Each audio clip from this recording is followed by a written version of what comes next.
那如果说要我在这台车上面挑一个缺点的话，可能。大家好，我是可乐。今天我们拿到这台是 QJ 刚出的车型 ，QJ 的闪350，然后旁边这台是 QJ 之前的闪300。今天我们就两部车来做一个对比。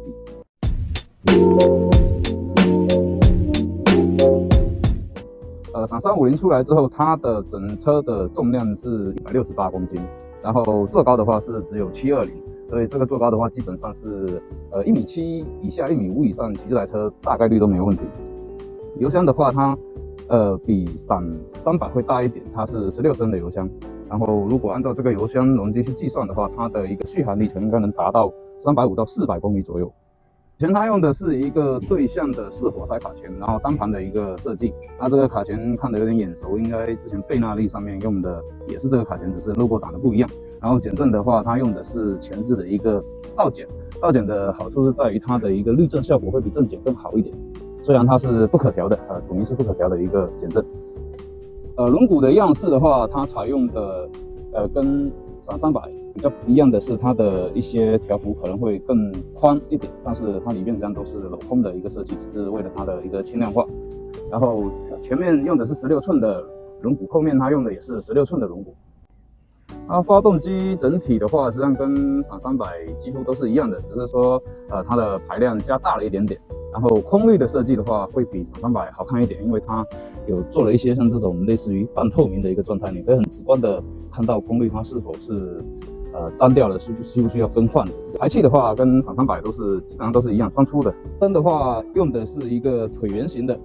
有点是属于透镜的一个状态。都是 LED 的光源。我们来看一下这台车的仪表，它这是用的是一个全新的一个仪表，夜间显示的，跟之前的闪300已区分开。侧把这边的话，它闪350用的是一个直把的一个感觉，跟之前的闪300不一样。闪300用的是一个弯把，然后它的直把可能让你驾驶起来会更有一些复古的感觉。这台车比较有亮点的一个地方是它的一个电控系统，也就是说，它除了 ABS 之外，它还多了一个 TCS。TCS 就是防侧滑的一个功能，它还是一个可开关的一个状态。坐垫上的设计，它是设计成了前后的分体坐垫，加大了它的一个后排乘客的一个空间。但是实际上，我刚才在体验的时候会发现，它的一个脚踏位置可能会踩到我们的排气管的这个防烫罩，这是它一个比较有缺点的一个地方。它的后座因为过于小，所以在载人的上面可能会比较不好载人。然后闪350它整车的大小会比闪300大1号左右吧，然后后座也加长了，所以说载人方面会比闪300更舒适一点。那我们现在就骑上这台车，在这边封闭的路段来感受一下它跟闪300的一个区别。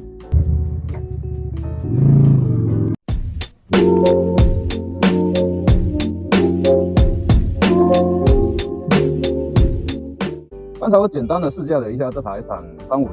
它的整体的骑行感受，除了它是直把的，然后它的一个骑行姿势跟闪300稍微有点不一样，那实际上操控起来跟闪300的差别真不大。车轻，操控灵活，转向精准，这是它的一个优点。那如果说要我在这台车上面挑一个缺点的话，可能我会觉得它的仪表的转速，当我们在拧油门的时候，它的转速攀升可能会比机械的会慢一点。